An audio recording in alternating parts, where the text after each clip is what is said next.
के कर हथवा पापा जी धरले बड़ हो के कर हाथवा छोड़व तर रामा के कर हाथवा छोड़व तर रामा आपन हथवा बेटियो छोड़व तनी ओ दामाद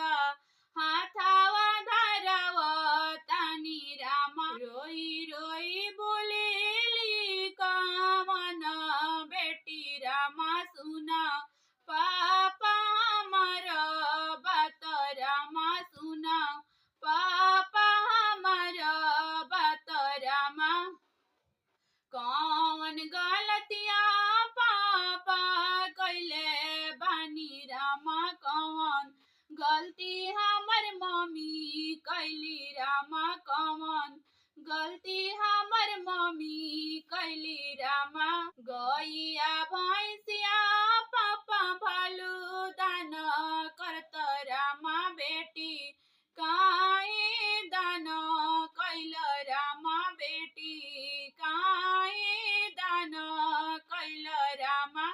सोनावा से चनिया भालू दान करत रामा बेटी काहे दान कैल रामा बेटी काहे दान कैल रामा गैया रे भैंसिया बेटी घर के लक्ष्मी आई रामा से हो